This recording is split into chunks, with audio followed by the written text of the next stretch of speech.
요한계시록 4장입니다. 4장 우리 1절 같이 한번 읽어봅니다. 이 일 후에 내가 보니 하늘에 열린 문이 있는데 내가 들은 바 처음에 내게 말하던 나팔 소리 같은 그 음성이 가로되 이리로 올라오라. 이후에 마땅히 될 일을 내가 내게 보이리라 하시니라. 내가 곧 성령에 감동하였더니 보라, 하늘에 보좌를 베풀었고 그 보좌 위에 앉으신 이가 있는데, 교재로 들어와서 509페이지. 자, 4장부터는 이제 본격적인 계시록의 예언들을 소개합니다. 제네바 성경. 제네바 성경은 칼빈의 그 목회지였던 제네바에서 만든 게 아니고 제네바에서 아카데미에서 공부하고 돌아온 이러한 존 낙스와 또 그러한 또 후배들이, 동료들이 이 제네바의 이러한 종교개혁의 정신을 성경 번역에, 영어 성경으로 번역하는 것에 담아내고자 해서 이렇게 스코틀랜드에서 만들어진 성경입니다. 영어권에 있어서 아주 중요한 우리 장로교가 사용했던 성경입니다. 이것이 이제 1600년에 킹 제임스 성경으로 바꿔집니다.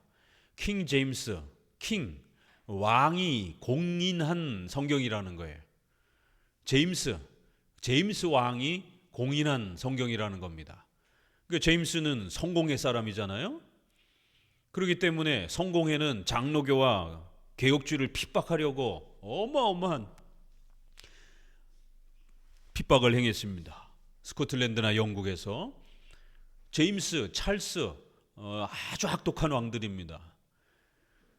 그렇기 때문에 이 킹 제임스 성경은 영어에 공인된 훌륭한 성경이긴 하지만 킹 제임스 왕이 그렇게 모든 후원을 하면서 영어권 성경을 좀 더 이렇게 발전시키기 위해서 신학자들을 세워서 킹 제임스 성경 영어 번역을 만든 겁니다. 그렇지만 한편으로는 이 제네바 성경은 그보다 훨씬 더 먼저 1559년, 60년 이렇게, 그러니까 40년 정도 더 이렇게 앞서서 사용하고 있었고, 장로교회가 주로 사용하고 있었던 성경이었기 때문에 장로교적인 그런 많은 내용들이 잘 녹아들었습니다. 왕을 견제해야 된다라는 것, 상회 정치, 법 아래에 있어야 된다라는 것, 법의 지배를 받아야 된다라는 것. 왕이 제일 싫어하는 그러한 표현들이잖아요. 사도행전이라든가 우리가 기독교 강연을 통해서 최근에 교회론에 대해서 배우는 것처럼 이러한 표현들이 있는 신약, 구약 어떻게 써요? 킹 제임스에서는 감독, 왕, 권한이 더 중요한 것처럼 번역이 이렇게 바뀌어버렸습니다. 견제 개념이, 단어들이 많이 빠졌어요. 이런 차이가 있습니다. 킹 제임스 성경은 그래도 시브리어 헬라어 원문을 그대로 최대한 반영하려고 애를 썼지만 이런 약점이 있습니다. 거기에서 이제 대중적으로 번역한 NIV 성경은 소위 말해서 자유주의자들, 개혁주의자들 다 합쳐서 우리 지금 개혁 한글 성경처럼 그렇게 감리교, 장로교 사람들이 다 합쳐서 만든 그런 성격입니다.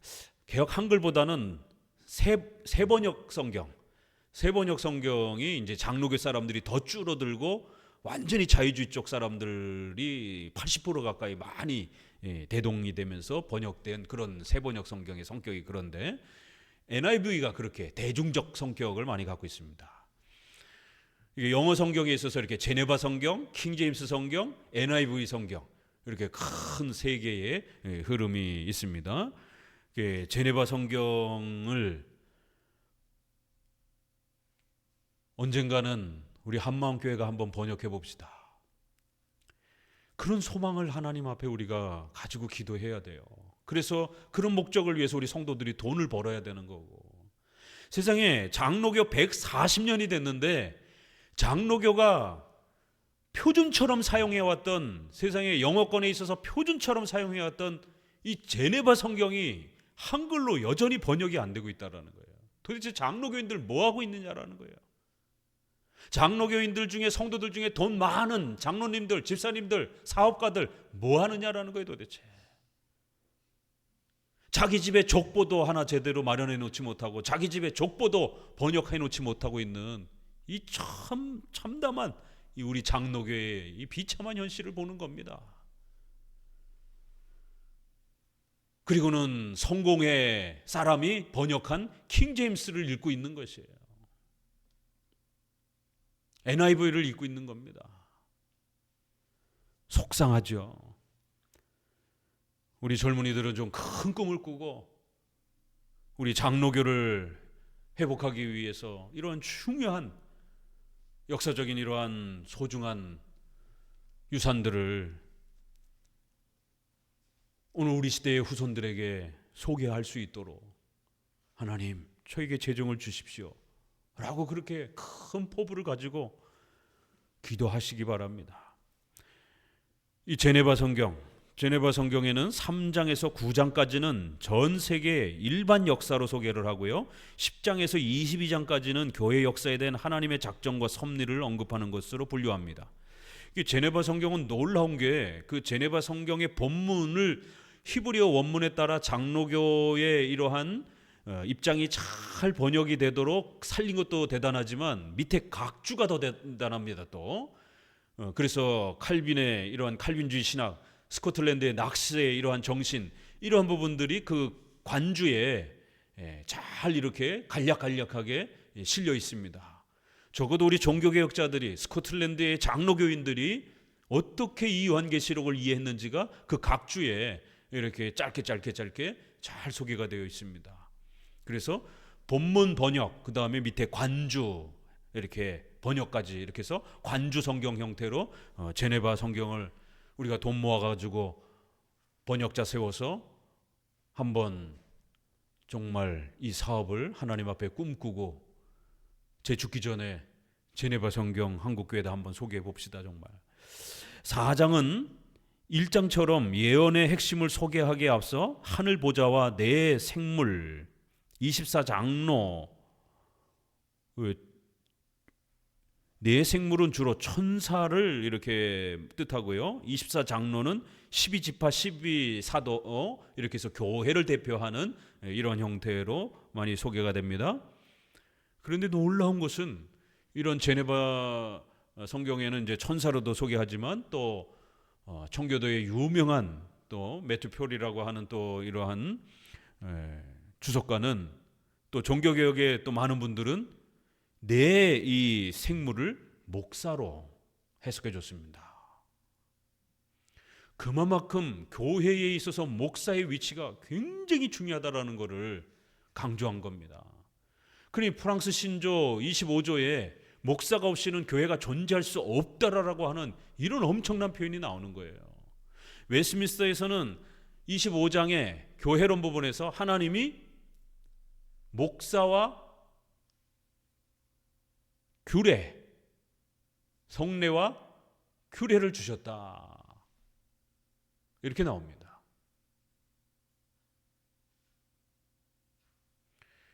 목사직이라고도 해도 되고 목사라고도 번역해도 됩니다. 웨스트민스터도 하나님이 교회가 보존되도록 목사와 성례와 규례를 주셨다라는 거예요.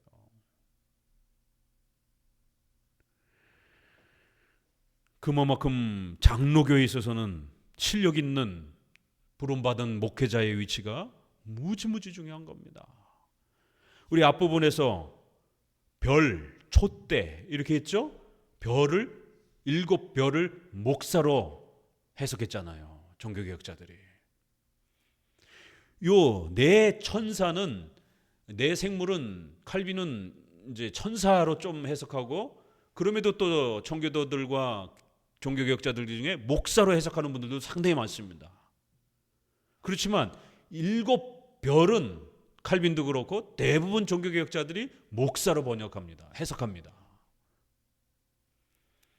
그만큼 장로교에 있어서는 목회자는 신적 권위를 위탁받은 그러한 주의 종으로서 하나님의 그 보좌를 성도들을 대표해서 지키는 자라는 것이에요. 이 4장에 하나님의 보좌를 쫙 상징적으로 보여주는 겁니다. 그 보좌가 가운데 있고, 그리고는 그 보좌 옆에 네 생물이 있고, 그리고는 24장로들이 엎드려서 찬송하는 하나님의 보좌를 4장에서 이제 우리에게 소개하면서 전지전능하신 이 모든 인류 역사를 펼쳐가시를 하나님이 누구신가? 신론을 다시 강조하는 거예요. 강력한 신관을 우리 안에 심어주시기 위해서 하나님의 보좌를 정확하게 이해하도록, 신론을 정확하게 이해하도록 이렇게 다시 한번 소개합니다. 장로교에 있어서는 목사가 아무것도 아닌 게 아닙니다. 목회자는 굉장히 중요한 역할에 있고 중요한 권위를 갖고 있다는 것을 명심하셔야 됩니다. 로마 카톨릭처럼 교황과 같은 그런 권력은 아니지만, 그러나 성경에서 위탁되어진 정도의 범위 아래서는 목회자는 교회론적 질서에 있어서 막중한 그러한 권위를 위탁받고 있는 그러한 위치의 직분입니다. 오늘 한국교회는 이런 목회자의 독특한 권위에 대한 부분들을 이해를 못하고 회중파가 워낙 강하기 때문에 오히려 공격하려고 드는 거죠. 우리 종교개혁자들은 요한계시록을 해석하면서도 이렇게 천사로도 볼 수도 있고, 또 한편으로는 보호자를 지키고 있는 목회자로도 해석합니다. 자, 그러면서 거룩하다 거룩하다 주 하나님 곧 전능하신 이여 전에도 계셨고 이제도 계셨고 장차 오실 자라. 하나님을 이렇게 8절에 소개하고요. 11절 같이 읽어봅니다. 주께서 만물을 지으신지라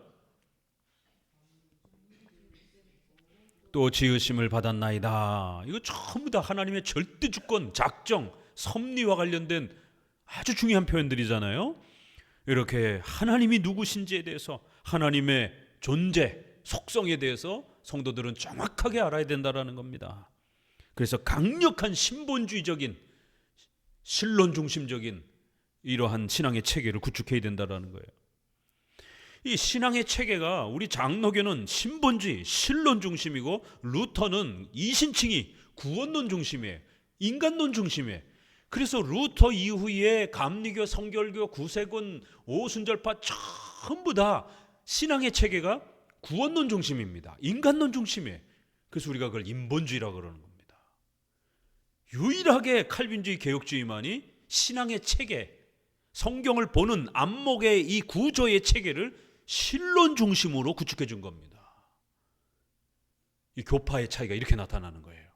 어떤 관점에서 성경을 보느냐에 따라 인간의 자기 구원에만 집중하게 되는 이런 식으로 인본주의 신학은 가는 거고, 우리 신본주의 신학은 하나님이 누구신가에 대해서 성경을 읽을 때마다 항상 집중하는 겁니다. 이렇게 신앙의 체계가 다른 거예요. 요한계시록도 이렇게 시작하자마자 하나님은 전지전능하셔서 이전에도 계셨고 지금도 계시고 장차 오실리고 모든 만물이 주님의 뜻대로 있었고 지금도 모든 역사가 하나님의 뜻대로 계획하신 바대로 이루어져 가고 있고, 그리고 그 속에 살아가는 저와 여러분 한 사람 한 사람 인생, 어디에서 태어나고 어떻게 살다가 어떻게 죽을지에 대한 모든 만물이 주님의 뜻대로 있었고 또 지으심을 받았다라는 겁니다. 참 귀가 따갑게 듣는 겁니다. 우리가 원해서 밥 먹고 또 아침에 일어나서 회사도 가고 또 가족들하고 또 그렇게 살아갑니다. 그러나 그러한 생각, 판단, 움직임, 숨 쉬는 거 하나하나까지, 우리의 머리털 하나 아침에 몇 개가 떨어지는 것까지, 몇 가락이 또 자라야 되는 것까지 전부 하나님의 뜻대로 있었고 또 계속해서 그렇게 또 통치되어져 간다라는 거예요. 무시무시한 고백입니다. 어마어마한 고백입니다. 이런 신관을 가져야 하루하루를 최선을 다해서 내 인생이지만 내 거가 아닌 것처럼 살아야 되는 거예요. 하나님이 주신 인생, 하나님의 영광을 위해서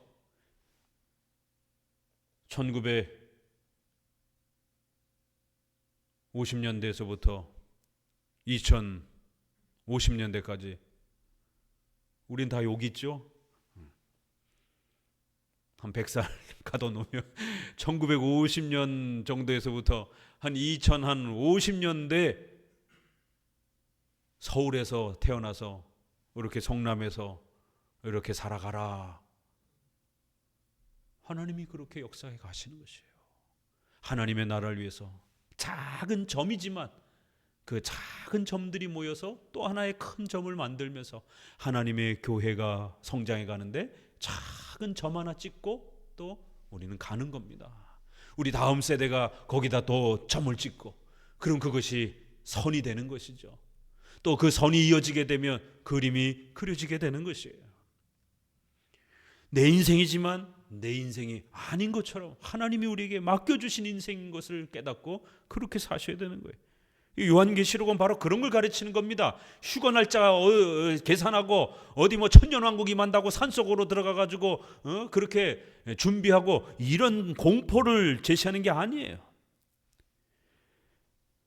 특히 라고 하면 모든 예언과 역사를 지배하는 하나님의 전능하심을 먼저 강조하고 있고요. 특히 14번이나 보좌를 언급하여 앞으로 소개될 모든 교회와 역사의 주인이신 하나님을 드러냈습니다. 또한 4장에서는 우리 주 하나님의 영광과 존귀와 능력을 받으시는 것이 합당하오니 라고 추가하여 모든 예언의 목적은 오직 하나님께 영광, 솔리데오 글로리아로 향해야 함을 강조합니다. 1장에서 4장까지 개혁주의, 신본주의라는 기독교 신앙체계가 가장 잘 드러나고 있습니다. 우리 칼빈주의, 개혁주의가 이걸 억지로 만들어낸 게 아니에요. 요한계시록도 보세요. 시작하자마자 아직 예언 나오지도 않았어요. 먼저 뭘 배워야 된다고요? 강력한 신관을, 하나님이 누구신지, 하나님이 우리 인생 전부를 지배하시는 분이라고 하는 하나님의 작정, 섭리, 예정, 이런 거를 먼저 소개하는 겁니다. 보좌의 설명 중에서 보좌 앞에 7 등불 켠 것이 있으니 이는 하나님의 7 영이라는 표현은 4장 2절에 성령을 말하는 겁니다. 7 등불, 이는 7 영이라 이렇게 표현하잖아요. 성령을 표현하는 이름이 굉장히 많습니다. 보혜사 성령 이렇게도 표현하죠. 또 때로는 이렇게 비유적으로 이렇게 나타나서 비둘기 같이도 성령께서 이렇게 또 성령이 임하시는 모습을 보여주고요. 오순절에는 불의 혀같이 또 성령 충만해지는 모습을 또 나타내고, 구약에는 또 구약의 방식대로 다양한 어떤 성령의 임재하심을 보여주기도 하고요. 물 같은 성령이라는 표현도 많이 나옵니다. 물같이 깨끗하게 우리를 씻긴다라고 하는. 그 다음에 요한복음 4장에는 바람과 같은 성령이다 이렇게 또 표현을 하잖아요.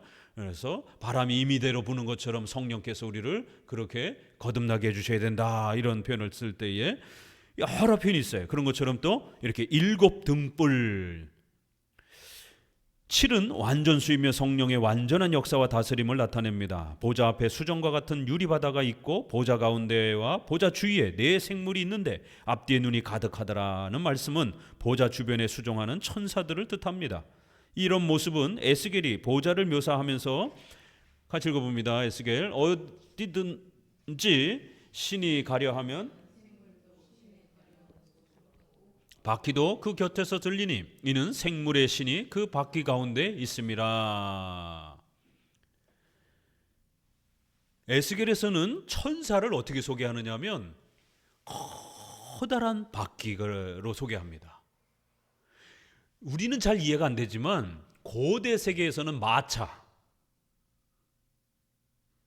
자동차가 없잖아요. 마차, 바퀴로 말이 끄는, 이게 일상생활에 늘 가깝단 말이에요.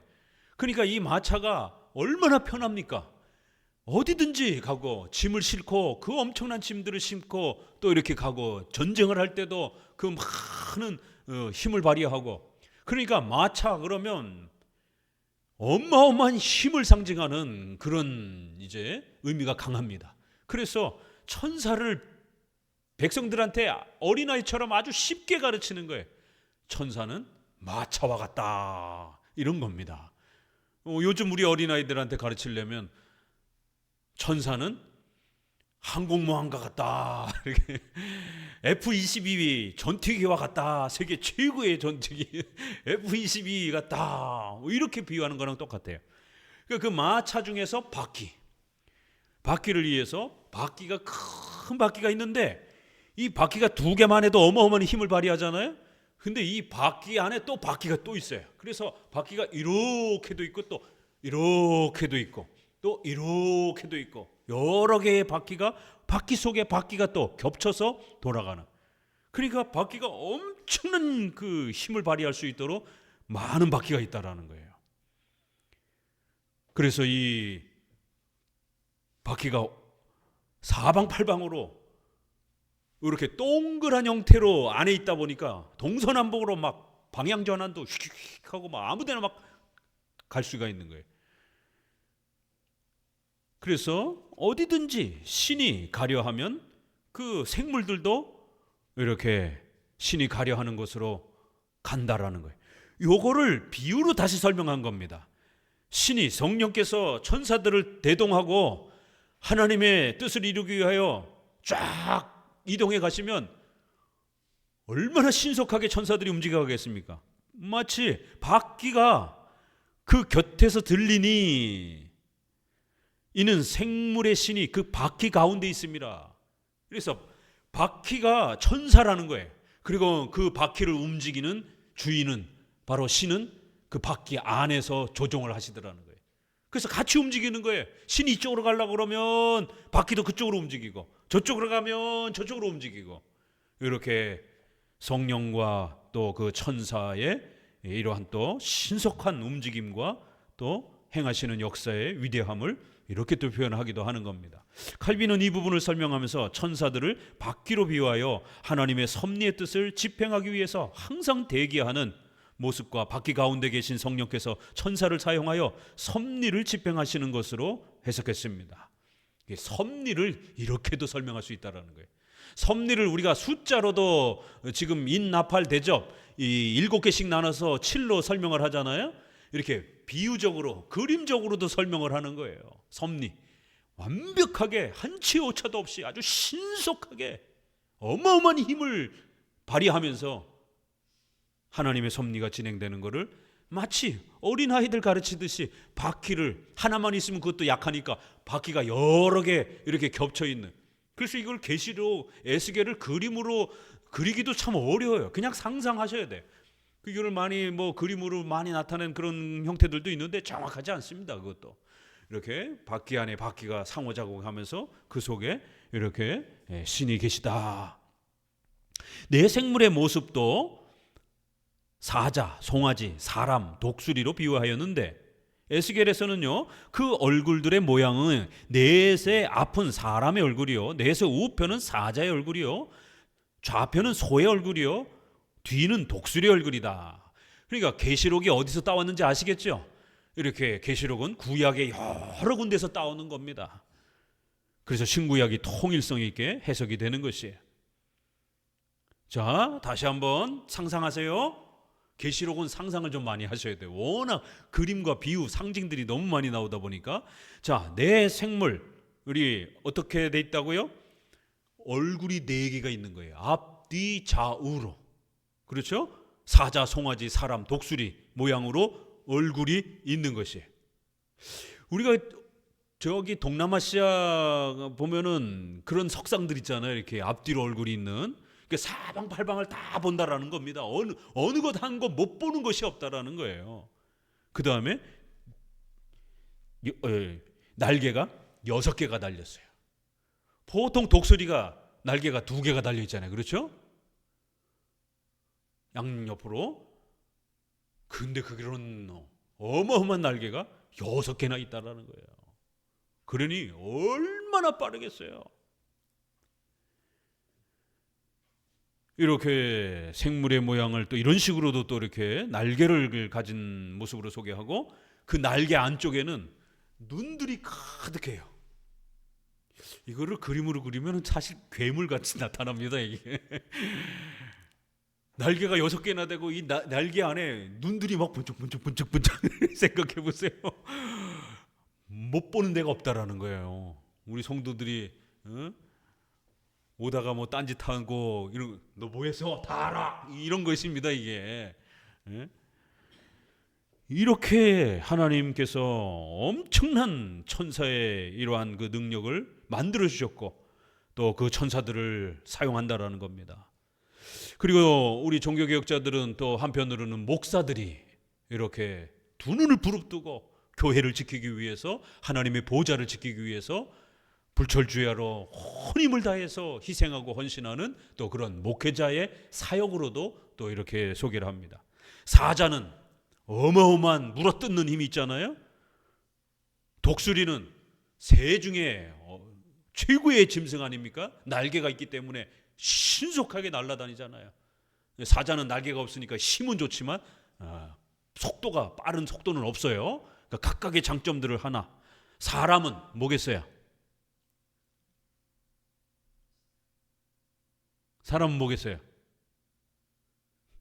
카톡에다가 적어보세요. 이게 성경을 해석하면서 문맥을 따라서 이렇게 그걸 끌어낼 수 있는, 추론해낼 수 있는 힘을 자꾸 길러야 됩니다. 왜 천사의 얼굴을 사람이라 그랬겠어요? 잘생겨서요? 그게 아니고 사람의 제일 강력한 특징은 뭐예요? 지혜, 이성. 송아지는, 이건 조금 어려울 것 같아. 송아지 적어보세요. 송아지. 송아지. 힘은 사자가, 그러니까 송아지도 힘도 좋죠. 좋기는 힘도 돼요. 사자는 힘보다는 이제 아주 무서운 그러한 것이 조금 강하고, 소는 두 가지 정도 힘, 맷돌을 갈고 이런 밭을 갈고 이런 부분에 있어서 소가 아주 힘이 좋잖아요. 그리고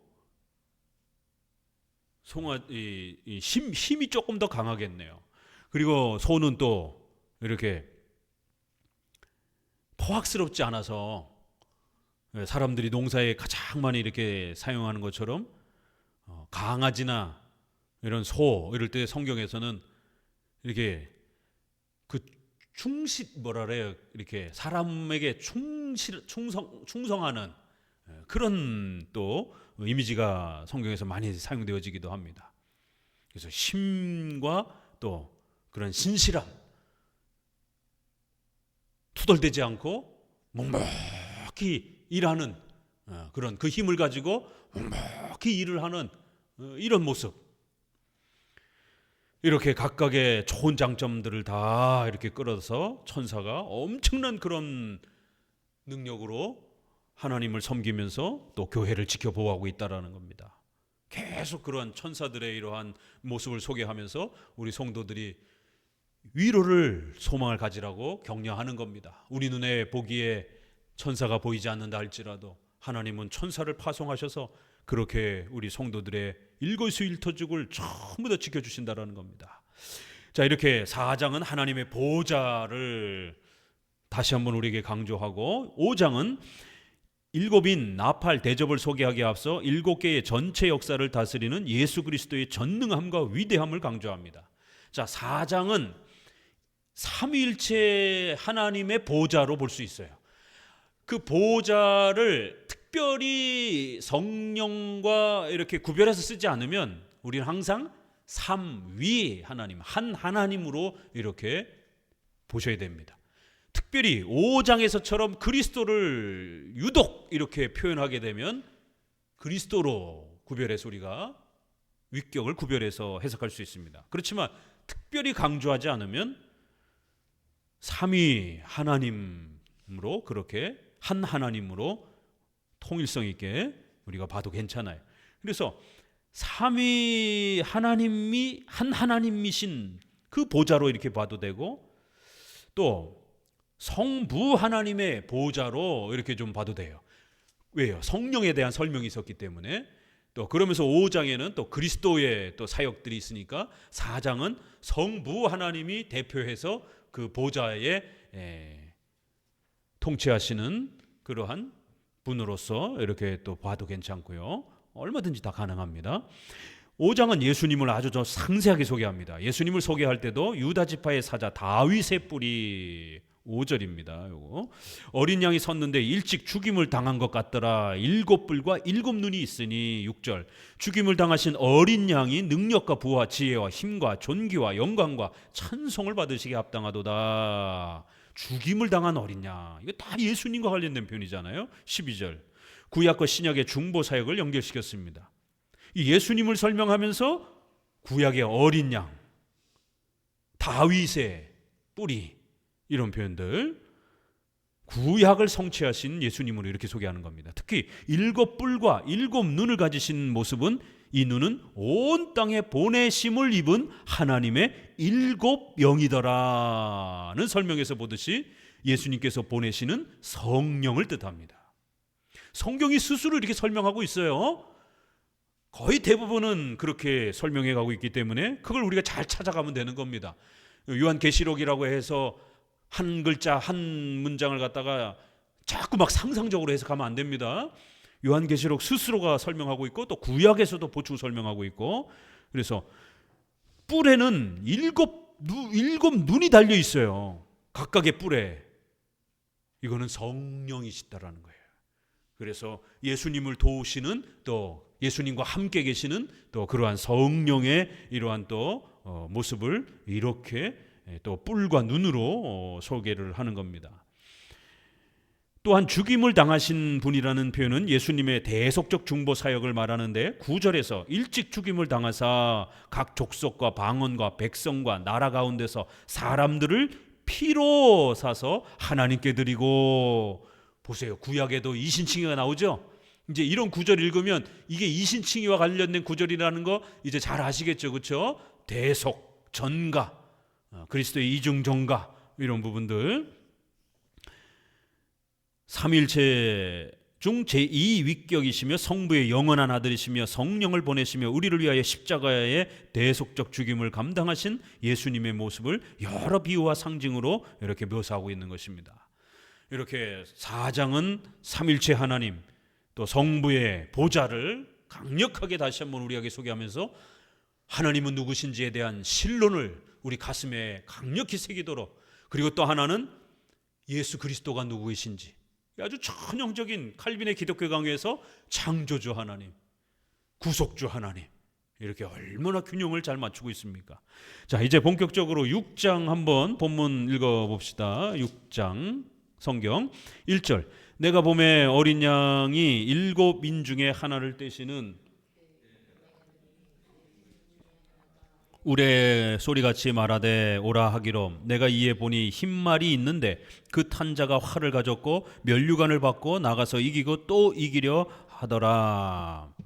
자, 이제 본격적으로 인나팔 대접이라고 하는 세 개의 이 시리즈, 7시리즈가 이제 나옵니다. 6장은 510페이지 첫 번째 예언인 7인 실, 이렇게 영어로 표현 보면 도장 인자를 찍은 거예요. 그래서 7개의 도장이 찍혀진 인이 있는 거예요. 그러니까 옛날에는 왜 편지를 뜯어보지 못하도록 초를 녹여가지고 이렇게 한 다음에 가문의 왕의 도장을 이렇게 찍잖아요. 그걸 생각하면 돼요. 이게 고대 문화에서. 그래서 이제 그 인으로 이렇게 찍혀져 있는 거를 뜯으면서 그 안에 이제 담겨 있는 내용이 나오는 겁니다. 자, 7인은 세대주의나 전천년주의 주장처럼 미래의 종말 직전에 특정한 시간과 사건을 표시하는 것이 아니라 완전수인 7을 사용하여 창조와 종말 전체 사건과 과정을 다스리는 하나님의 작정과 섭리를 나타내는 것입니다. 작정과 섭리를 이렇게 숫자로도 표현한다라고 말씀을 드렸습니다. 세대주의자나 전천년주의자들은 7인, 나팔, 대접, 요게 순서대로 진행이 된다라는 거예요. 그리고 나서 17장, 18장, 이게 바벨론 멸망에 대한 이제 장입니다. 그리고 19장 어린 양의 혼인 잔치가 나와요. 이게 재림이라는 거예요. 그리고 20장의 천년왕국, 고가 마곡 전쟁, 그다음에 최후 심판. 요걸 순서대로 그렇게 시간 중심으로 강조하고 또 지상에 천년왕국이 임하는 그런 특정한 장소. 그래서 이들은 시간을 강조하고 장소를 너무 지나치게 강조한다라는 거예요.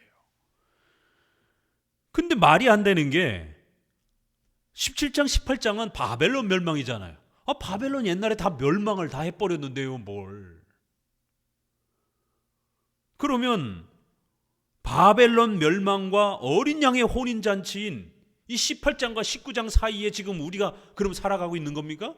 그럼 어떻게 해석할 거예요? 이 수천 년이 된 이 사건 사이는 바벨론도 멸망하고 로마도 멸망하고 수많은 나라가 멸망을 했는데 바벨론이 멸망한 다음에는 어떻게 살 거냐는 말이에요. 그러면 재림으로 바로 이렇게 19장으로 넘어가 버리게 되면 이게 시간 중심으로 해석하면 이런 일이 벌어진다라는 겁니다.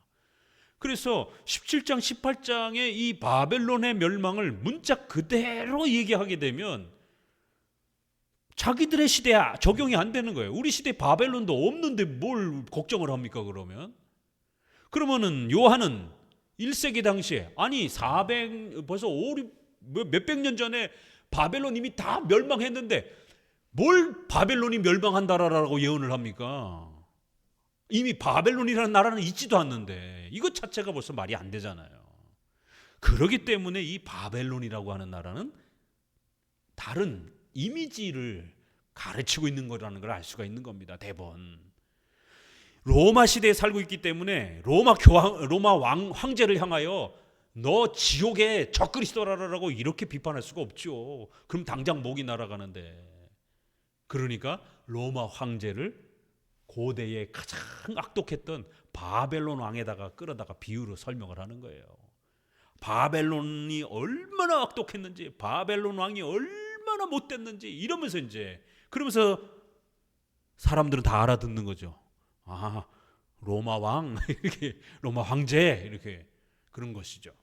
그러니까 그 시대의 교회를 핍박하는 대표적인 폭력과 힘을 가진 세력을 그렇게 말한 겁니다. 그럼 오늘 우리 시대에 또 교회를 핍박하는 가장 강력한 그러한 힘과 권세를 가지고 교회를 폭력으로 다스리는 이런 국가의 통치권을 갖는 이런 자들을 향하여 얼마든지 그들을 바벨론이라고 우리가 비판할 수 있는 겁니다.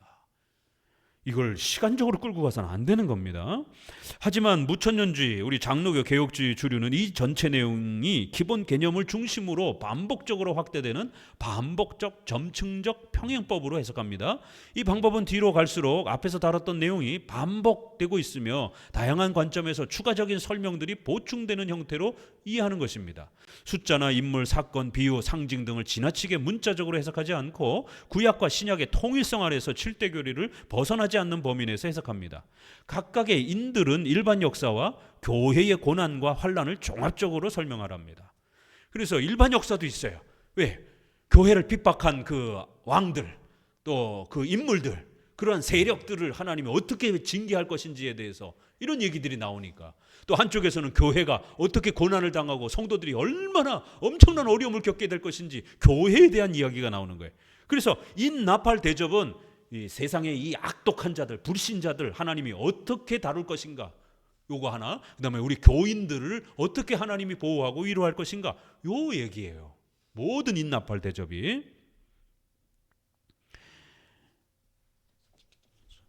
각각의 7인들의 공개 중 초점은 같이 읽어봅니다. 성경 6장 9절 말씀. 하나님의 말씀과 저희의 가진 증거를 인하여 죽임을 당한 영혼들이 제단 아래 있어 주시며 가라사대 아직 잠시 동안 쉬되. 이렇게 과거나 오늘이나 교회는 항상 말씀을 믿고 실천하는 신앙 때문에 세상으로부터 핍박을 받습니다. 하지만 전능하신 삼일체 하나님의 섭리를 믿고 인내하며 살아야 합니다. 말씀을 믿고 의지하다가 죽임을 당했다 이런 표현이 나오잖아요. 성경신앙이에요. 은사 체험하다가 환상 체험하다가 핍박받았다? 그게 아니잖아요. 성경 성경을 믿고 성경대로 살아가려고 애쓰던 바로 그런 사람들이 핍박을 당하고 죽임을 당한다라는 거예요. 그렇지만 흰 두루마기를 우리에게 입혀주실 것이며 최후 심판 때까지 하나님 그리스도의 보좌 옆에서 잠깐 쉬라라라고 이렇게 위로해 줄 거라는 겁니다. 성경론, 예정론, 섭리론, 칭의론 등을 토대로 견인교리를 제시하여 성도들을 위로하고 격려하는 것이 계시록의 초점입니다. 특히 계시록 6장의 요 구절은 이미 죽은 신자들의 영혼이 천상에서 예수님과 함께 거하는 중간 상태를 가르치는 중요한 본문입니다. 성도들이 죽었잖아요. 그렇죠? 핍박받아가지고 그럴 때 죽고 난 걸로 끝나는 게 아니라 천국으로, 예수님이 계신 천국으로 인도되어서 흰 두루마기, 흰 것은 뭐예요? 깨끗하고 성결함을 뜻하는 것이니까 완벽하게 그 영혼이 성결하게 되어서 이제 주님 곁에서 최후 심판 때까지 기다리고 쉰다라는 거예요. 이렇게 성도들은 죽었지만, 핍박받아서 죽었지만 그들의 영혼은 절대로 죽지 않고 그리스도와 함께 최후 심판을 기다리며 이렇게 복된 시간을 갖게 된다라는 겁니다. 그러니까 두려워하지 말라라는 거예요. 자, 일곱이는 흰말, 붉은 말, 검은 말, 청황색 말 비유로 시작합니다. 4개의 말이 나오는데 이 말도 자기 마음대로 해석하면 안 돼요. 스가랴 1장 8절과 6장에서 이 말이 나옵니다.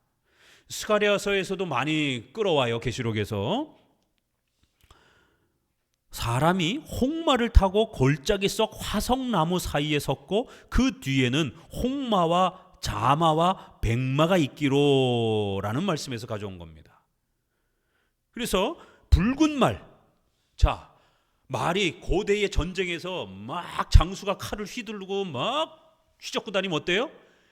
칼에 맞은 죽은 사람들의 피가 잔뜩 튀어가지고 말에 피가 다 묻는 거예요. 그 말이 뻘겋게 보이는 것이죠. 백마는요. 그래서 백마를 좀 해석하기가 어려워요. 백마는 뭐 이렇게 승리를 다 하고 난 다음에 이렇게 개선장군처럼, 그래서 이제 이게 백마가 교회가 승리한 것처럼 전도를 많이 하는, 교회가 부흥되어지는 이런 걸로 이렇게 좀 해석하시는 분도 있어요. 백마를. 그러나 70-80%는 지금 네 말은 이 불신자들에 대한 하나님의 진노를 지금 말의 비유로 쏟아내고 있는 거기 때문에 그 중에 한 말만 어떤 승리로 이렇게 뽑아내긴 조금 문맥상 이렇게 어색해서 종교개혁자들은 대부분 70-80%는 흰말도 징계의 하나의 또 영역일 수 있다라고 이렇게 표현합니다. 이 자마, 보라색빛, 자줏빛 나는 이런 부분들, 이 자줏빛, 청색 이런 빛이 나게 되면 굶주림과 연결이 돼요. 스가랴에서는 이렇게 표현되어 있지만 계시록에서는 청황색 말 이렇게 표현. 왜 사람이 춥거나 이렇게 배가 고프면 우리가 입술이 새파랗게 바뀐다 그러잖아요. 그럴 때 청색, 보라색으로 입술이 이렇게 얼굴색이 이렇게 변하는 이런 모습인 거죠. 그러니까 사람들이 굶어 죽고 막 이런 자연 재해 속에서 죽어가는. 이제 백마 같은 경우는 문둥병이 왜 우리가 레이기에 보게 되면 희게 되거든. 이제 이런 표현이 나옵니다. 피부라든가 이런 데가 반점이 생기면서 이렇게 우묵해지면서 초창기에는 이렇게 허연 피부가 이렇게 뭐라 그래? 부스럼처럼 이렇게 허연 각질 같은 거 이렇게 이제 이렇게 생기면서 시작이 되는 거예요. 그래서 피부나 머리에 흰 이 부스러기가 생기게 되면 문둥병으로 판단을 하고 조사하라라고 하는, 그러면 이 백마라고 하는 건 어떤 면에서는 전염병, 이런, 왜 우리가 흑사병은 이렇게 새카맣게 되어지는 이제 형태이기도 하지만 또 다른 또 전염병은 사람이 이렇게 각질이 이 살 껍데기가 이렇게 막 이렇게 다 드러나는 형태로, 각질이 이렇게 드러나는 형태로 또 그런 식으로도 볼 수 있는 것입니다. 하나의 또 재앙으로 보게 되면. 자, 그렇지만 앞부분에서 스가랴에서 홍마를 타고 골짜기 속에서 화석나무 사이에 서 있는 어떤 분이 계셔요. 사람이 있어요. 이건 그리스도로 해석합니다. 예수님께서 골짜기 가운데에 화석나무에 홍마를 타고 전쟁을 지휘하시는 이제 이런 모습으로, 그리고는 이제 말 3마리를 이렇게 내보내는 이런 장면이 이제 스가랴에서는 이렇게 소개가 돼요. 그래서 이제 골짜기에서 거기 붉은 말에 이렇게 앉아 계시는, 그러니까 이 붉은 말도 많은 전쟁의 이러한 승리를 나타내는 이런 모습이고, 화석류 나무라고 하는 것은 이게 이제 아주 그 건장한 나무입니다, 이게. 그래서 그 수풀나무에서 이렇게 전쟁을 진두지휘하는 그런 군 사령관 모습처럼 이렇게 소개를 해놨어요. 그래서 이제 이 부분은 통상 우리가 그리스도로 이렇게 많이 이렇게 해석을 하고요. 자, 이거를 이제 계시록이 사용하는데 대부분 전쟁터에서 싸우는 말들의 모습입니다. 첫 번째 흰 말은 종교개혁자들 안에도 그리스도의 복음 전도 사역으로 보는 입장이 있지만, 그리고 이제 나머지 세 말은 재앙과 연결하기도 합니다. 그러나 또 많은 또 종교개혁자들은 흰 말도 재앙의 한 부분으로 보기도 합니다. 두 번째 붉은 말은 피를 흘리는 전쟁터의 모습을 보여주는 것이고, 종교개혁 시대에는 1세기 당시 네로로 또 적용하기도 했어요.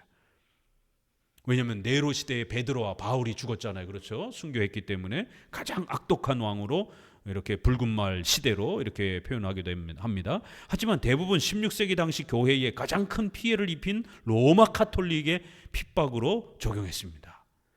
네로의 핍박이 더 심했을까요? 카톨릭의 핍박이 더 심했을까요? 네로는 자기 살아있는 동안만 핍박했어요. 그렇죠? 100년 동안. 100년도 아니죠. 통치 기간 따지면 뭐 30년도 안 돼요. 근데 천주교의 핍박은요, 수천 년 동안 유럽에서 개신교인들을 죽이잖아요. 엊그제 교황이 죽었습니다. 그렇죠? 개신교에서 또 조문단을 꾸려가지고 또 그렇게 죽음에 또 이런 애도를 표하는, 앞다투어서 각 교단마다 참혹한 일입니다. 우리 웨스트민스터 신앙고백서 25장 6항에는 교황은 적 그리스도라라고 우리 신앙고백에 여전히 남아 있습니다. 아직도. 그런데 어떻게 적 그리스도가 죽은 것에 대해서 애도를 표현하고 세상에서 가장 위대한 지도자처럼 떠받들고, 신앙이 없으니까, 성경에 무지하니까 이런 일들이 벌어지는 거예요. 적그리스도를 칭찬을 하는 크리스찬들이 적그리스도를 칭찬을 하면 어떻게 합니까? 세상에. 교회를 수천 년 동안 핍박한 장본인인데 겉모습만 그렇게 뭐 $100밖에 수중이 없었다 그러면서 그렇게 아주 자비가 많고 그렇게 리더로서 그렇게 희생을 한 것처럼 뉴스에서는 치장을 하지만, 아니 그 교황청에 들어가는 그 어마어마한 돈은 어떡할 거고요. 그게 세계에서 제일 돈이 많은 교파 중에 하나인데, 우리나라에도 전국 팔도의 가장 좋은 땅에 가장 큰 건물로 들어서 있는 건 다 성당인데, 여기 성남 이쪽 지역도 한번 돌아보세요. 제일 중심 요지에 제일 어마어마한 규모로 성당들이 다 들어서 있지. 개신교 교회 건축한 거요? 잽도 안 됩니다. 규모 보세요. 얼마나 크고 화려한가. 그런데 무슨 교황이 돈이 그 개인은 그럴 수 있죠. 그러나 그가 몸담고 있는 교황청이라고 하는 전 세계에서 모든 돈이 다 그리로 들어오는데, 왜요? 절대로 지역 나라의 교회가 그 돈을 개교회가 가질 수 없기 때문에, 개교회 성당이 가질 수 없기 때문에 본부로 다 보내야 되기 때문에, 그 어마어마한 돈을 움직이고 관리하는 사람이 교황인데, 그 개인의 통장에 돈이 없다라고 마치 무슨 성자가 된 것처럼 거기에 더더구나 개신교인들이 박수를 치고 애도를 보내고 있습니다. 교황은 적그리스도라는 것을 우리 종교개혁 성도들이 그렇게 고백했고, 그 신조가 지금도 우리 손에 달려 있는 겁니다. 가톨릭은 그때보다도 지금 더 타락해 있습니다.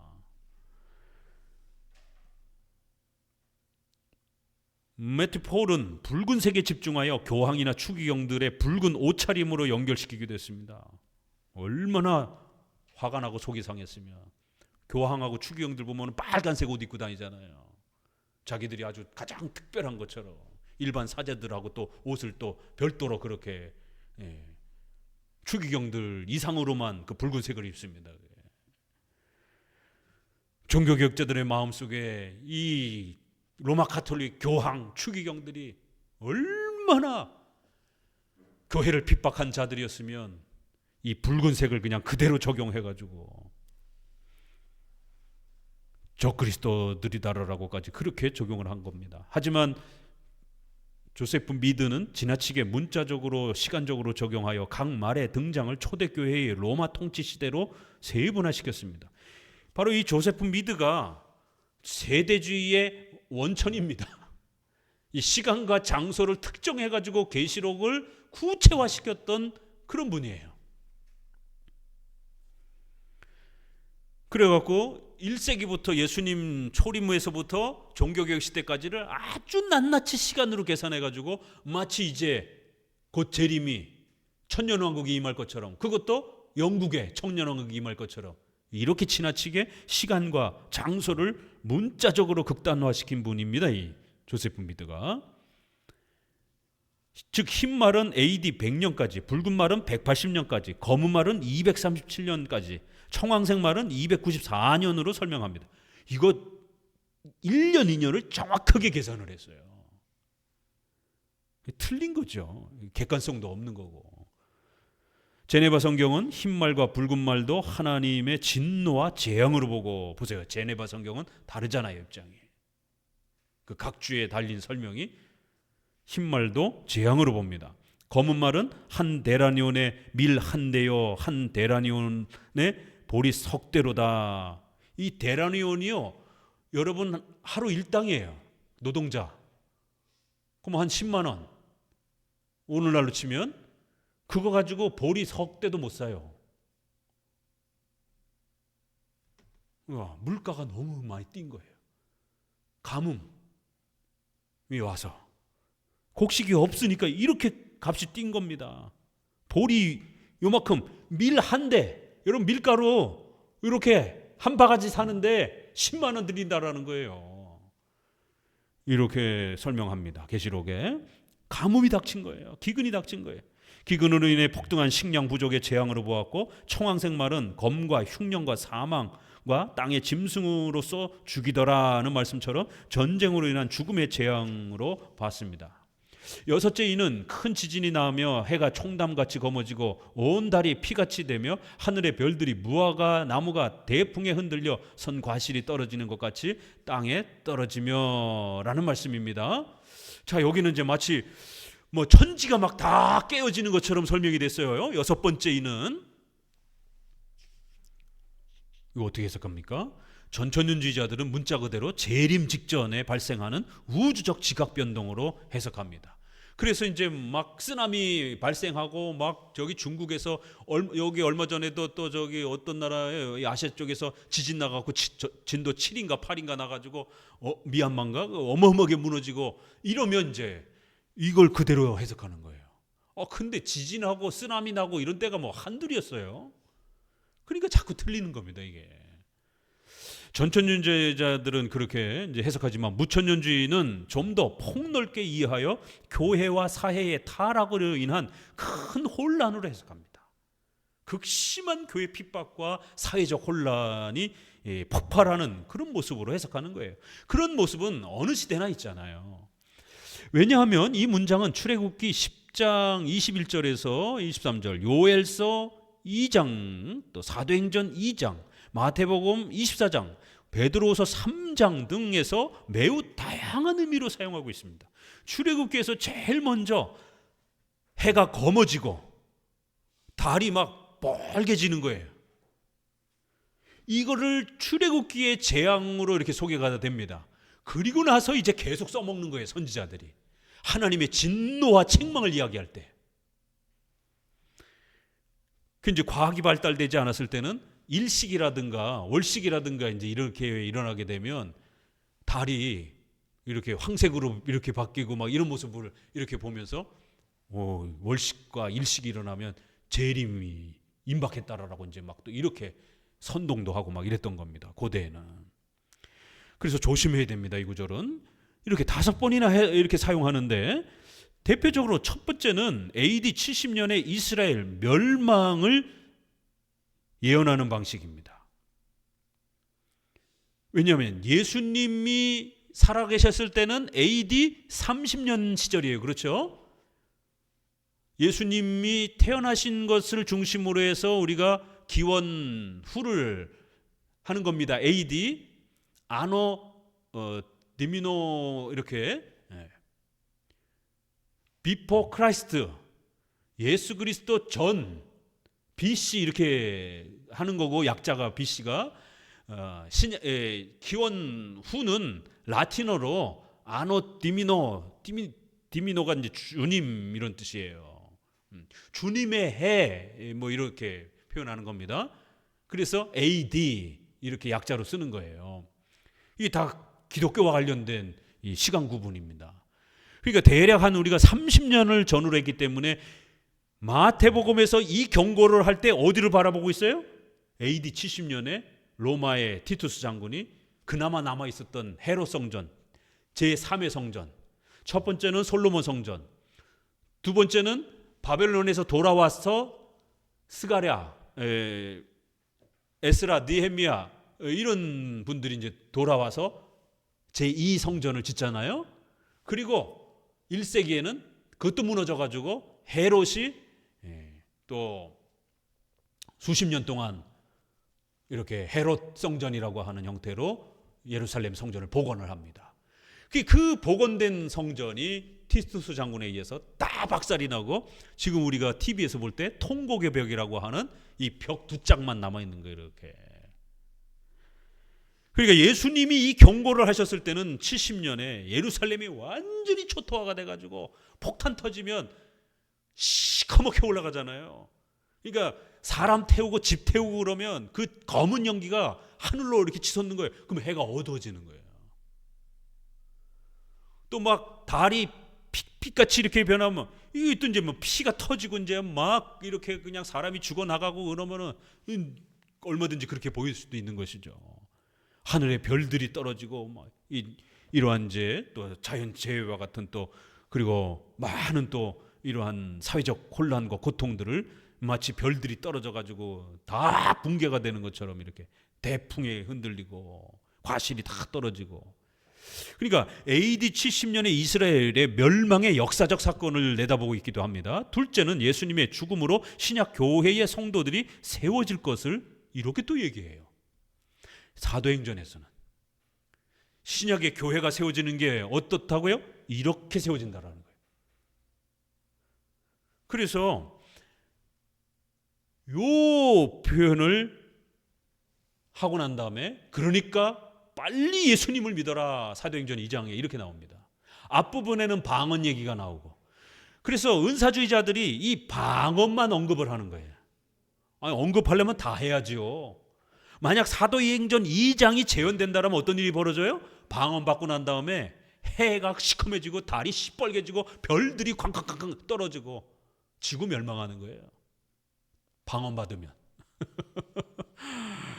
아니 사도행전 2장에 문자적으로 오늘날 그 은사가 계승된다고 자꾸만 은사주의자들이 주장하는 거 아니에요. 문자 그대로 적용된다라고. 그러면 후반부에 해가 검어지고 달이 핏빛으로 변하고 별들이 다 떨어지는 이것도 문자 그대로 해석해야 될 것 아닙니까?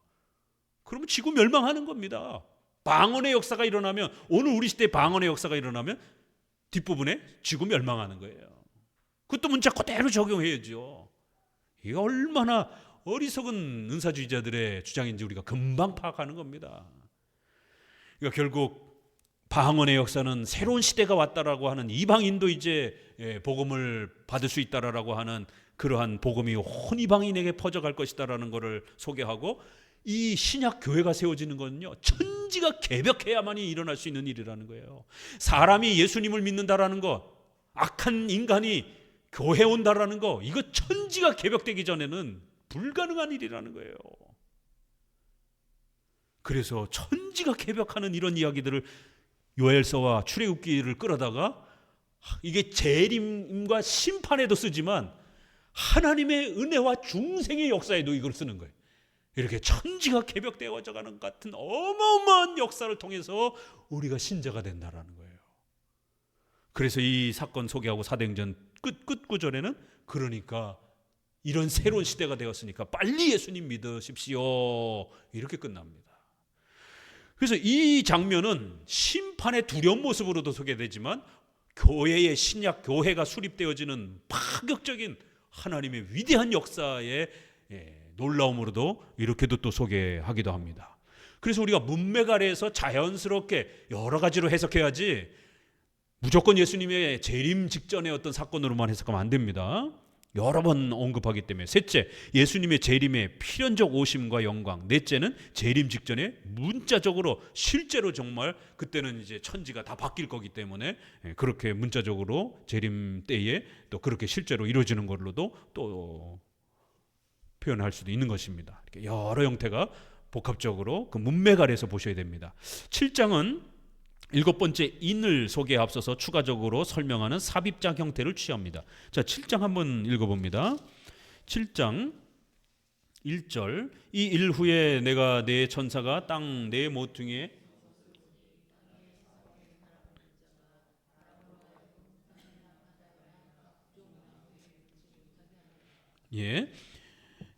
여섯 번째 인이 떼어지고 나서 일곱 번째 인이 떼어져야 되는데 일곱 번째 인이 안 떼어지고 갑자기 다른 얘기로 넘어가요.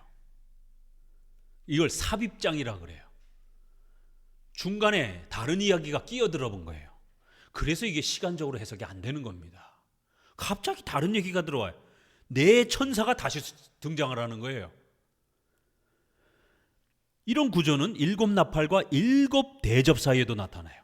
나팔이 끝나고 이제 일곱 마지막 대접이 소개가 돼야 되는데 바로 연결이 안 되고 거기도 몇 장에 걸쳐 가지고 삽입장이 들어갑니다. 그러니까 시간적으로 해석하지 못하도록 오히려 막고 있어요. 세 개의 일곱 시리즈를 시간 과정으로 볼 수 없게 하는 아주 중요한 장치입니다. 이게 만약 이거 시간적으로 된다라면 연속적으로 21개의 이 표적이 계속 연속되어야 되는데 지금 7장에서 뚝 끊겨버리는 거예요. 그리고 다른 얘기로 넘어가요. 또 저 뒤에도 3장에 걸쳐서 다른 얘기로 넘어가고 그렇기 때문에 시간적으로 흐름으로 볼 수가 없습니다. 7장은 일곱 인과 별개로 다른 천사가 등장하여 새로운 메시지를 전합니다. 이 천사의 관심은 살아계신 하나님의 인을 가지고 읽어봅시다. 아주 중요합니다. 우리가 우리 하나님의 종들의 이마에 인치기까지 땅이나 바다나 나무나 해하지 말라 하더라. 내가 입맞은 자의 수를 들으니 이스라엘 자손의 각 지파 중에서 입맞은 자들이 14만 4천이니 7장이 누구를 향하고 있어요? 인 맞아야 되는 성례가 뭐라고요? 표시요? 인침이라 그랬잖아요. 세례가 뭐라고요? 우리는 하나님의 것이라고 하는 표시와 인침. 이 인침을 해줘야 되는 성도들을 구별해줘야 된다는 거예요. 7장은 하나님의 택한 백성들을 솎아내는 거예요. 성도들을 위로하는 겁니다. 요한은 성도들을 묘사할 때 살아계신 하나님의 인, 이마에 인친다, 입맞은 자 14만 4천이라는 단어들을 사용하여 특별한 표시를 제시했습니다. 성도를 이렇게 표현하는 거예요. 이런 표시로 정체성과 신분을 특별화시키는 문화는 그 피로 양을 먹을 집, 문, 좌우 설주와 임방에 바르고 출애굽기에 내가 애굽 땅을 칠 때 그 피가 너희 거하는 집에 있어서 너희를 위하는 표적이 될지라. 이거 구약에서도 이미 이 집은 크리스찬 집이요 라고 하는 거를 뭐예요? 시뻘건 그 어린 양의 피로 인을 쳐놓은 거예요. 표시를 해놓은 겁니다. 이렇게 신자라고 하는 표시를 해준다라는 거예요. 출애굽에도 우리 신약의 요한계시록에도 이런 고난과 핍박이 가득할지라도 하나님의 택한 백성들, 세례를 받은 표시와 인을 받은 백성들, 하나님은 전부 다 그 핍박과 환난에서 솎아낸다라는 거예요. 보호하기 위해서. 이렇게 모든 인내, 이 모든 그 표시와 사인의 초점은 어디로 향하고 있어요? 6번째까지 악한 자들을 전부 다 하나님이 잡아 죽일 것이다라고 이렇게 이야기를 진행시켜 가다가 갑자기 이야기가 뚝 끊겨지고 7장에 성도들은 강력하게 내가 표시를 해가지고 천사들을 보내가지고 성도들의 이마에다가 하나님의 것이다라고 전부 다 표시를 박아 놓을 거라는 거예요. 네 천사를 보내가지고. 그래서 성도들은 전부 다 빼낼 것이다라는 겁니다. 이렇게 예정, 선택, 또 세례 이런 이야기들이 이제 이렇게 표시가 되는 겁니다. 예정된 하나님의 택함 받은 백성들을 표시하는 숫자로 나타낸 것입니다. 요한은 신약의 교회를 구약과 연결시키기 위해서 5절에서 8절까지 12지파별로 이제 12,000명씩 구별합니다. 14만 4천 명이니까 12 곱하기 12,000명 하면 되잖아요. 근데 특이한 점은 유다 지파가 우선이 되고 단 지파가 없어요. 에브라임 대신에 요셉이라는 이름으로 바뀝니다. 므낫세와 요셉 이렇게 바뀌어요. 에브라임이 원래 이렇게 쓰였는데 요셉의 아들이 에브라임과 므낫세였잖아요. 그런데 아버지 이름으로 확 바꿔버렸어요. 왜 그랬을까? 이거 이제 신약학자들이 굉장히 어려워하는 부분입니다. 레위 지파가 명단에 올라옵니다. 자, 그 이유에 대하여 제네바 성경이나 메트폴은 유다 지파는 창세기 49장 17절의 성취로 예수님의 오심을 강조하는 것입니다. 왜냐하면 예수님이 다윗의 자손이니까. 그래서 이제 계시록에서는 12지파를 분배할 때 유다 지파가 제일 먼저 소개가 되는 겁니다. 근데 단 지파와 에브라임 지파의 삭제 문제는 사사기에 보니까 하나님의 집이 실로에 있는 동안에 미가가 지은 바 새긴 신상이 단 자손에게 있었더라는 말씀처럼 우상 숭배를 행하고 배교한 죄 때문이라고 해석합니다. 이게 단 지파가 아주 지파가 전체적으로 우상 숭배에 빠졌던 적이 있습니다. 한 번은. 그래서 단 지파를 계시록에서는 두고두고 이 우상 숭배에 빠지는 것에 대해서 아주 엄중히 경고하는 차원에서, 그러니까 우상 숭배가 부분적으로 이렇게 행했던 경우들도 있어요. 다른 지파들도. 근데 이 단 지파는 아예 지파 전체가 그냥 우상 숭배에 빠져가지고 사사기에서 아주 호되게 책망을 받는 이제 그러한 역사적 사건이 있습니다. 이게 계시록까지 이어지는 거예요. 단 지파의 잘못을 성도들은 조심하라는 것이에요. 이런 경고 차원에서 단 지파가 빠진 것으로 보는 게 가장 설득력이 있어요. 그러니까 다른 이유로는 이게 뭐 성경에 언급이 없다 보니까 추론하기도 너무 힘든 거예요. 이레니우스, 어거스틴 등 초대 교부들은 전통적으로 단지파에서 적그리스도가 나올 것이다라고까지 그렇게 적극적으로 해석했습니다. 그러니까 교부들도 이 사사기의 이 단지파의 우상 숭배에 집중을 했습니다. 종교개혁자들도 마찬가지고. 그렇기 때문에 우리가 거기를 따라가야 됩니다. 다른 해석은 많지 않기 때문에. 자, 이 외에도 어떤 이들은 5절에서 8절은 유대인 12,000명씩 이렇게 있으니까, 그리고 9절에서부터 17절, 이제 9절에는 각 나라와 족속에서 많은 사람들이 나온다 이렇게 표현이 돼 있다 보니까 이건 이방인이지 않는가 이제 이렇게도 구별하려고 하는데 이거는 뭐 많진 않아요. 우리 14만 4천 명으로 제한시켰던 숫자를 9절에서는 이제 셀 수 없는 큰 무리라고 거듭 묘사하기 때문에 두 무리를 구별하기보다는 식약, 구약 전체의 하나님의 택한 백성으로 보는 것이 훨씬 주류 해석입니다. 이처럼 일곱인의 초점은 휴거나 재림장소나 시간이 아니라 수많은 환난과 핍박 속에서 고난받는 택함 받은 성도들에게 위로와 격려를 주기 위한 것입니다. 그럼 하나님이 천사를 보내가지고 이마에다가 표시를 하는데, 이 계시록은 이제 이렇게 소개를 하는 겁니다. 그러면 오늘 우리에게 교회론적으로는 이게 어떻게 적용되겠어요? 세례로 적용되는 거죠, 당연히. 어느 뭐 천사가 여기 와고 여러분 이마에다가 뭐 문신 새겨 놓을 겁니까? 이거는 이제 계시록적인 그런 하나의 비유로 이렇게 도장을 확 찍어서 이건 내 거 표시 이렇게 하는 것처럼 이렇게 그 택함과 예정을 특별한 이러한 비유적 의미로 강조해 준 겁니다. 그러면 신약 전반적으로 그런 표시는 뭐예요? 세례인 겁니다. 그래서 여러분이 세례를 받았으면 또 제일 먼저는 우리 신앙 고백에 따라 7대 교리를 따라 죄와 예수 그리스도를 정확하게 고백하고 신앙 고백 갖고 있고 세례 받았고, 그 다음에 꾸준히 교회에 참석하고 있어요. 예배 다니고 있어요. 요 세 가지만 갖추고 있으면 우리는 신자로 인정해 주는 겁니다.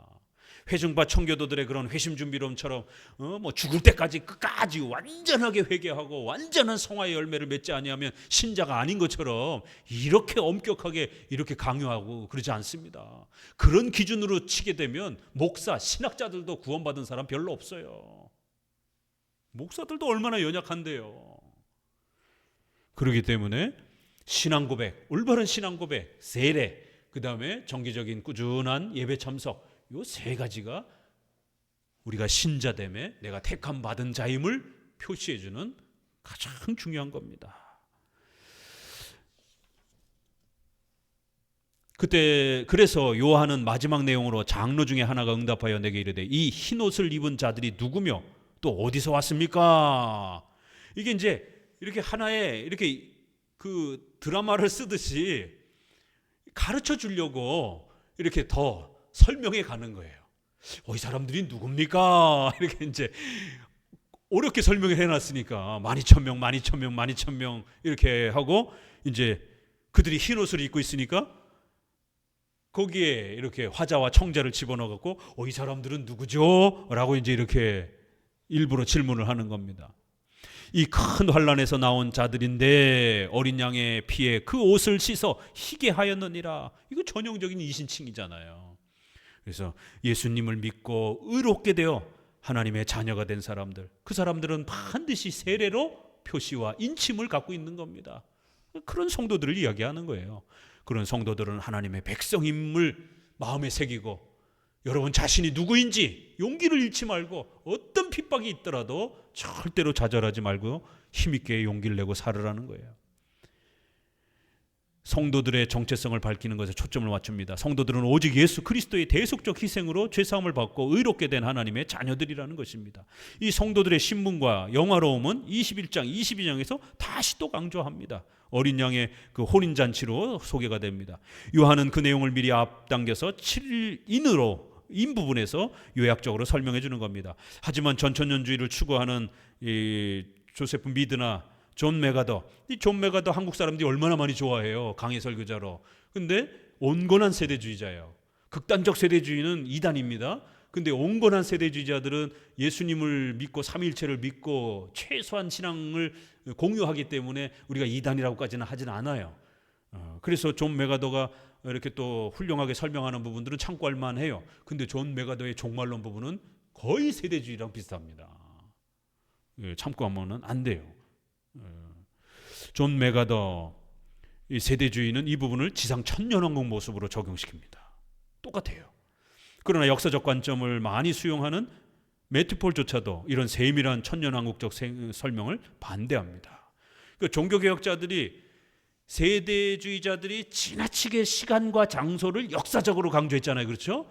그럴 때 우리 종교개혁자들도 역사적 해석을 시도를 해봤기 때문에 어느 시대부터는 어느 시대까지, 어느 시대부터는 어느 시대까지 그런 일이 이 비유가 적용되지 않겠는가라고 이렇게 적용해보기도 했어요. 그러나 세게는 하지 않은 겁니다. 시간과 장소를 너무 문자적으로 세게 하게 되면 세대주의가 되는 거고 이렇게도 한번 해석해 볼 수 있다. 그러나 그게 시간과 장소가 틀리잖아요. 그냥 열어두는 거예요. 그냥 이렇게도 한번 볼 수 있지 않겠는가. 전체 역사를 한번 보면 그 정도는 가능해요. 역사적 해석으로 접근하면. 그렇지만 그걸 특정화시켜가지고 극단적으로 강조하게 되면 세대주의가 되는 겁니다. 그런 역사적 해석을 시도했던 매튜폴조차도 이렇게 세밀하게 시간대별로 그렇게 사건별로 천년왕국적 설명으로 하면 안 된다라는 거예요. 무천년주의는 그들이 하나님의 보좌 앞에 있고 또 그의 성전에서 밤낮 하나님을 섬김에 이제 마지막으로 하나님 곁에 서 있는 모습들을 소개하는 거예요. 이거 6장에서도 우리 앞부분에 봤잖아요. 죽은 영혼들이 중간 상태에 소개되는 그런 모습들을. 근데 여기 또 설명하는 거예요. 그 성도들이 보좌 앞에 앉아 있고 밤낮으로 하나님을 섬기고 그 어떤 해나 기운이 그들을 상치 못할 것이고 어린 양이 저희의 목자가 되며 생명수 샘으로 저희들을 인도하시고 하나님께서 저희 눈에 모든 눈물을 씻어 주실 것임이라. 이게 핵심인 겁니다. 천상에서 그리스도와 함께 영화 단계에 있는 성도들로 해석합니다. 이것도 중간 상태에 있는 성도들입니다. 그리고 이 땅의 핍박과 고난받는 모든 시대의 성도들이 이 영화로움을 바라보면서 환난을 견디도록 위로해준 견인교리의 말씀으로 적용해 가는 겁니다. 자, 8장을 한번 봅시다. 8장 성경. 일곱째 인을 떼실 때에 하늘이 반시 동안쯤 고요하더니 내가 보매 하나님 앞에 시위한 일곱 천사가 있어 일곱 나팔을 받았더라. 자, 일곱째 인을 떼는데 일곱째 인을 설명을 안 하고 일곱 나팔 이야기로 다음 일곱 나팔로 그냥 확 넘어가 버려요. 자, 513페이지 8장은 일곱째 인을 소개합니다. 하지만 일곱째 인을 떼실 때에 잠깐 조용해지는 거예요. 일곱째 인이 설명이 돼야 되는데 일곱째 인이 설명이 안 되고 그냥 조용하고 침묵이 흐르더라는 거예요. 그리고는 일곱 나팔을 진행하는 천사가 등장을 해버리는 거예요. 그리고 첫째 나팔이 부러지는 겁니다. 일곱째인 그 자체를 소개하는 것이 아니라 일곱 나팔을 언급합니다. 즉 일곱 번째 인은 일곱 나팔과 동일한 걸로 이렇게 소개를 하는 거예요. 일곱째 인의 내용이 일곱 나팔 전체를 포함하는 것처럼 이렇게 설명을 하는 겁니다. 이런 구조는 일곱째 천사가 나팔을 불매 하늘에 큰 음성이 나서 가로되 11장이에요. 일곱째 나팔을 이제 불어서 어떤 재앙이라든가 뭔가 소개가 돼야 되는데 이야기가 뚝뚝해요. 그냥 불매하고 내용이 안 나와요. 11장에. 그리고는 이제 12장, 13장, 14장에 삽입장이 들어가 버립니다. 딴 얘기가 들어가요. 일곱째 나팔을 설명을 안 하고 오히려 다른 얘기가 들어가요. 여기도 또 성도들 위로하는 장면이 들어갑니다. 그리고 15장에 이제 일곱째 천사가 일곱 재앙을 가졌으니 곧 마지막 재앙이라 일곱 대접 이야기가 나와요. 아니 일곱 나팔은 어디 갔어요 그럼? 일곱 인은 어디 갔어요? 일곱 번째 인은 일곱 나팔을 포함하고 있는 거예요. 일곱 번째 나팔은 일곱 개의 대접을 포함하고 있는 거예요. 이렇게 겹쳐 있어요. 마지막 일곱째가 다음 거하고 겹쳐 있습니다. 그래서 시간적으로 보지 못하게 만드는 거예요. 아주 놀라운 장치입니다. 이게 시간적으로 보지 못하도록 서로가 겹쳐 있는 겁니다. 마지막 일곱 개를 설명하면서 그 일곱 개는 그 다음 일곱 개 전체를 포함하고 있다라는 거예요. 또 다시 설명하겠다라는 겁니다. 그러니까 제 반복 설명이지 시간적 연속이 아니라는 거예요. 일곱 번째 나팔 내용이 일곱 대접으로 소개되는 구조와 동일합니다. 일곱 인, 나팔, 일곱 대접 구조는 자 보세요. 일곱 인은 1, 2, 3, 4, 5, 6, 7 7이 일곱 나팔 전체가라는 거예요. 또 일곱 나팔은 1, 2, 3, 4, 5, 6, 7 해놓고 7을 설명하지 않고 일곱 대접을 설명을 하는 거예요. 그리고 나머지 일곱 대접은 일곱 개 다 소개를 해요. 이런 장치로 되어 있습니다. 요한은 종말의 구조를 단지 시간 중심으로 미래에 맞춘 것이 아니라 무천년주의가 해석하는 것처럼 하나님의 작정과 섭리로 펼쳐지는 전체 역사를 7이라는 완전수로 상징한 것입니다. 그래서 인나팔 대접이 서로 시간적으로 연속되는 것이 아니라 각 마지막이 서로 연결되도록 하여 동일한 내용을 3번 반복적이며 점층적으로 확대시킨 겁니다. 일곱 나팔은 4대 3 구조입니다. 4개가 이렇게 같이 모아져 있고 또 3개가 구별되어 있어요. 기본 전제는 출애굽기의 10가지 재앙과 비슷합니다. 1에서 4개의 나팔은 우박, 첫 번째는 불, 땅, 두 번째 나팔은 불, 산, 불이 산과 바다에 떨어지는 거예요. 세 번째 나팔은 큰 별이 강에 떨어지는 거예요. 네 번째 나팔은 해, 달, 별에 이렇게 재앙이 떨어집니다. 주로 자연이 파괴되는 그런 재앙을 소개합니다. 출애굽하고 비슷하죠. 그러나 5에서 7은 나팔은 주로 사람을 죽이는 장면으로 나옵니다. 13절은 천사를 상징하는 독수리가 큰 소리로 화를 선언하여 아직도 3개의 나팔 재앙이 있음을 경고합니다. 5, 6, 7을 화 3개의 화가 남았다. 이제 독수리가 날아가면서 이렇게 선언합니다. 자, 9장은 5번째 나팔 이제 소개인데요. 하늘에서 땅에 떨어진 별 하나가 있는데 저가 무저갱의 열쇠를 받았더라. 저가 무저갱을 여니 이 무저갱은 큰 구덩이라는 거예요. 이 별 하나, 사탄이 큰 구덩이를 열었다라는 거예요. 이런 뜻입니다. 사탄이 무저갱을 열고 황충을 나오게 하는 재앙이 소개가 됩니다. 이 별은 저희에게 임금이 있으니 무저갱이라, 무저갱의 사자라, 히브리음으로 이름은 아바돈이요 헬라 이름으로 아블론이더라. 사탄의 이름을 이렇게 표현한 겁니다. 사탄으로 볼 수 있습니다. 이 무저갱을 여는 것이나 사탄이 무저갱에 갇히는 것으로 20장에 나와요. 지금 여기 9장에서는 무저갱의 이 깊은 곳에서 황충이라고 하는 더러운 이 벌레들을 끄집어내는 거예요. 그래서 사람들을 괴롭히는 겁니다. 그러니까 사탄이 인류를 괴롭히는 장면을 이렇게 표현한 거예요. 자꾸 이렇게 머릿속으로 그리셔야 돼요. 사탄이 와가지고 저 괴물들이 득실득실한 그 구덩이에서 뚜껑을 딱 열어가지고 거기서 아주 제일 악독한 벌레들을 끄집어내는 거예요. 그래서 무저갱의 뚜껑을 열었다 이렇게 표현하는데 20장에는 사탄이 그 무저갱에 갇히는 거예요. 이렇게 표현되기도 합니다. 이런 것도 지나치게 시간 중심으로 해석하면 안 됩니다. 미래의 특정한 재림전 사건으로 해석하면 안 됩니다. 성경에는 사탄이 떨어지는 모습을 3번에 걸쳐서 소개하기 때문에 좀 더 폭넓게 봐야 됩니다. 사탄은 분명히 마지막 최후 심판 때는 저 지옥에 갇혀서 죽을 거예요. 이제 벌을 받을 겁니다. 그렇지만 다른 때도 또 사탄이 떨어진다라고 이렇게 설명되는 게 있단 말이에요. 그래서 한쪽으로만 해석하면 안 됩니다. 첫째는 창조 후 천사가 타락하는 장면입니다. 이사야 14장, 유다서 1장. 같이 읽어봅니다. 너 아침의 아들 계명성이여. 둘째는 하늘에서 사탄이 천사들 중에 타락한 천사들이 떨어지는 거예요. 그래서 하늘에서 떨어졌다. 이 천사가 타락해가지고 하나님으로부터 멀어지는 장면을, 최초의 천사가 타락하여 배반하는 이 장면을 천사가 땅으로 떨어졌다 이렇게 표현을 합니다. 하늘에서 떨어졌다 이렇게. 둘째는 예수님의 초림과 공생의 기간 동안 사탄을 억제하는, 사탄의 모든 권세를 빼앗는 그리스도의 모습으로 소개가 됩니다. 사탄이 하늘로서 번개같이 떨어지는 것을 내가 보았노라. 이렇게. 사탄의 많은 권세들을 빼앗겼어요. 예수님이 뺏은 겁니다. 그거를 사탄이 힘이 빠졌다 이런 거를 하늘에서 떨어졌다 이렇게 표현을 하는 거예요.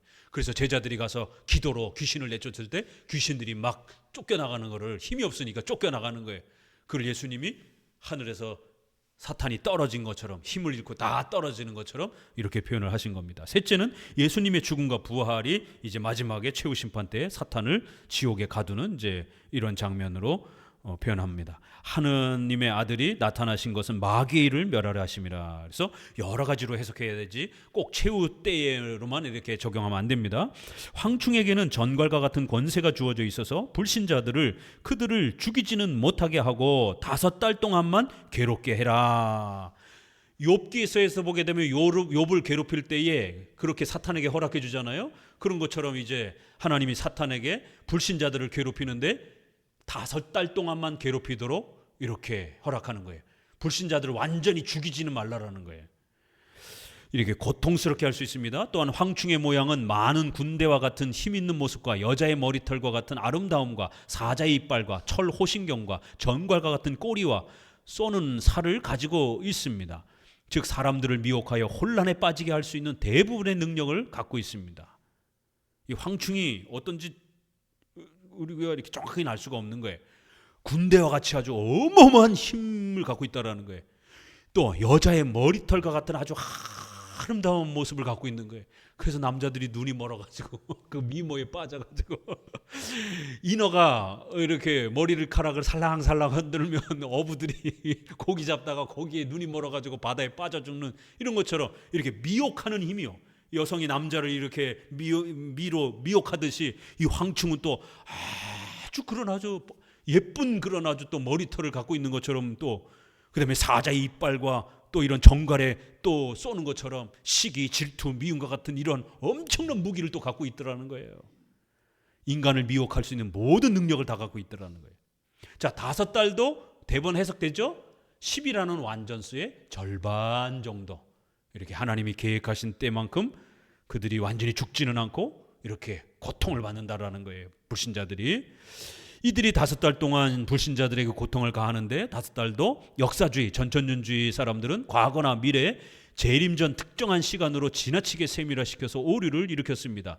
5달은 150일인데 1일을 1년으로 계산하여 조셉 미드는 830년에서 980년 요 중세 시대로 봤어요.